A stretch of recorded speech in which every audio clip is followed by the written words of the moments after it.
ನಮಸ್ತೆ ಎಲ್ಲರಿಗೂ. ನಾನಿವತ್ತು ಚಿಕ್ಕಮಗಳೂರು ಶೈಲಿಯಲ್ಲಿ ಸಾಂಪ್ರದಾಯಿಕ ಚಿಕನ್ ಫ್ರೈಯನ್ನು ಮಾಡೋದು ಹೇಗೆ ಅಂತ ನಿಮಗೆ ತೋರಿಸ್ತಿದ್ದೇನೆ. ಮೊದಲಿಗೆ ಬಾಣಲೆಯಲ್ಲಿ ಒಂದು 4 ಸ್ಪೂನು ಎಣ್ಣೆ ಹಾಕ್ಕೊಳ್ಬೇಕು. ಮೊದಲಿಗೆ ಬಾಣಲೆಯಲ್ಲಿ ನಾನು 2 ಈರುಳ್ಳಿ ತಗೊಂಡಿದ್ದೇನೆ.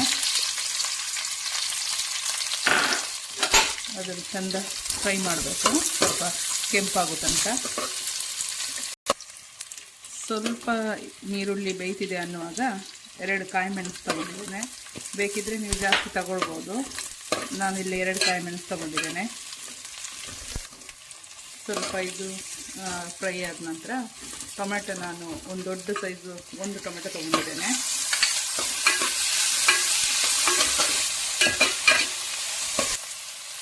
ನಂತರ ಇದು ಸ್ವಲ್ಪ ಬೇಗ ಬೇಯ್ತದೆ. ನಾನು ಹಳದಿ ಹುಡಿ ಮತ್ತು ಸ್ವಲ್ಪ ಉಪ್ಪು ಹಾಕ್ತಾ ಇದ್ದೇನೆ. ಸ್ವಲ್ಪ ಟೊಮೆಟೊ ಬೇಗ ಬೇಯ್ತದೆ. ನಾವು ಹಳದಿ ಹುಡಿ ಮತ್ತು ಉಪ್ಪು ಹಾಕಿದ್ರಿಂದ ಇದು ಬೇಗ ಬೇಯ್ತದೆ. ಇದು ತುಂಬ ಈಸಿ ಮಾಡಲಿಕ್ಕೆ. ಹಾಗೆ ಜಾಸ್ತಿ ಐಟಮ್ಸ್ ಎಲ್ಲ ಬೇಕು ಅಂತಿಲ್ಲ ಇದಕ್ಕೆ. ನಮ್ಮ ಚಿಕ್ಕಮಗಳೂರು ಕಡೆ ಎಲ್ಲ ಇದು ತುಂಬ ಫೇಮಸ್ ಇದೆ. ಪ್ರತಿಯೊಬ್ಬರು ಮನೇಲಿ ಯಾರಾದರೂ ನೆಂಟರು ಬರ್ತಾರೆ ಅಂದರೆ ಇದು ಸಾಮಾನ್ಯ, ಹಬ್ಬ ಹರಿದಿನ ಅಂದ್ರೆಲ್ಲ. ಅದರಲ್ಲಿ ಇದ್ರ ಜೊತೆ ಅಕ್ಕಿ ರೊಟ್ಟಿ ಎಲ್ಲ ತುಂಬ ಚೆನ್ನಾಗಿರುತ್ತೆ. ನಂತರ ಇದಕ್ಕೆ 2 ಸ್ಪೂನು ಶುಂಠಿ ಬೆಳ್ಳುಳ್ಳಿ ಪೇಸ್ಟ್ ಹಾಕ್ತಿದ್ದೇನೆ. ನಾನು ಮೊದಲೇ ಶುಂಠಿ ಬೆಳ್ಳುಳ್ಳಿ ಪೇಸ್ಟ್ ಮಾಡಿ ಇಟ್ಕೊಂಡಿದ್ದೇನೆ. ಶುಂಠಿ ಬೆಳ್ಳುಳ್ಳಿ ಪೇಸ್ಟ್ ಇದೆಲ್ಲ ಹಸಿ ವಾಸನೆ ಹೋಗಬೇಕು. ಹಸಿ ವಾಸನೆ ಹೋಗಬೇಕು ಅಂದಾಗ ನಾವು ಸ್ವಲ್ಪ ಜಾಸ್ತಿ ಫ್ಲೇಮ್ ಮಾಡಿಕೊಂಡು ಈ ಥರ ಇದು ಮಾಡ್ತಾ ಇರಬೇಕು, ಅಲ್ಲಾಡಿಸ್ತಿರ್ಬೇಕು. ಈಗ ನಾನು ಇದಕ್ಕೆ 1.5 kg ಚಿಕನನ್ನು ತೊಳೆದು ರೆಡಿ ಮಾಡಿ ಇಟ್ಕೊಂಡಿದ್ದೇನೆ. ಈಗ ನಾನು ಅದನ್ನು ಹಾಕ್ತಿದ್ದೇನೆ.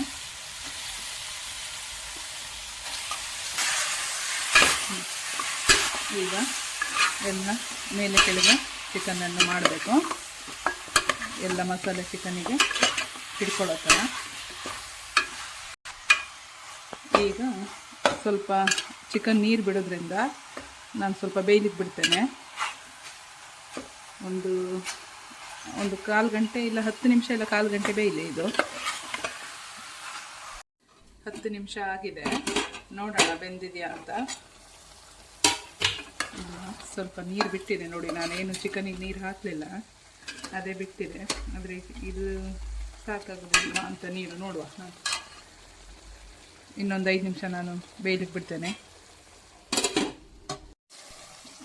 ಸ್ವಲ್ಪ ಚಿಕನ್ ಇನ್ನೂ ಬೇಯಲಿಕ್ಕುಂಟು, ನೀರು ಕಡಿಮೆ ಆಗ್ತಾ ಉಂಟು. ಅದಕ್ಕೆ ನಾನು ಸ್ವಲ್ಪ ಒಂದು ಅರ್ಧ ಗ್ಲಾಸ್ ನೀರು ಹಾಕ್ತಿದ್ದೇನೆ.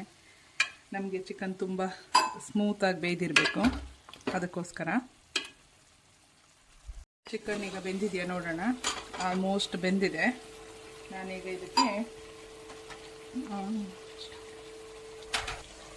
ನಾನು ಇದರಲ್ಲೀಗ 2 ಸ್ಪೂನು ಒಣಮೆಣಸಿನ ಪುಡಿಯನ್ನು ಒಂದು ಚಿಕ್ಕ ಉರಿಯಲ್ಲಿ ಸ್ವಲ್ಪ ಎಣ್ಣೆ ಹಾಕಿ ಹುರಿದ್ಕೊಂಡಿದ್ದೇನೆ. ಇದೇ ನಮ್ಮೂರ ಸ್ಪೆಷಲ್. ಅದನ್ನೀಗ ನಾನು 2 ಸ್ಪೂನ್ ಹಾಕ್ತಿದ್ದೀನಿ. ಮತ್ತು ಅದೇ ರೀತಿ ಧನಿಯಾ ಹುಡಿಯನ್ನು 2 ಸ್ಪೂನ್ ಹುರಿದಿದ್ದೇನೆ. ಅದು 1.5 ಸ್ಪೂನ್ ಆದರೆ ಸಾಕಾಗ್ತದೆ, ಮತ್ತು ಕಹಿ ಬರ್ಬೋದು. ಈಗ ಮಿಕ್ಸ್ ಮಾಡಬೇಕು.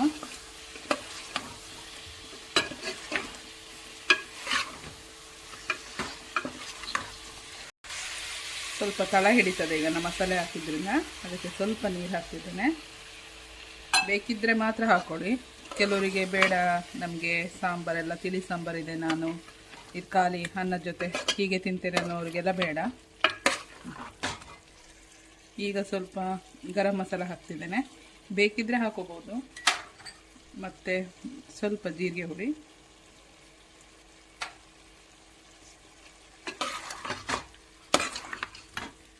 ಎಲ್ಲ ಮಿಕ್ಸ್ ಮಾಡಬೇಕು. ಆಲ್ರೆಡಿ ನಾವು ಮಸಾಲೆನ ಹುರಿದಿರೋದ್ರಿಂದ ಜಾಸ್ತಿ ನಾವು ನಂತರ ಬೇಯಿಸೋದು ಬೇಡ. ಸ್ವಲ್ಪ ನಿಂಬೆಹಣ್ಣು ರಸ ಹಾಕುವ.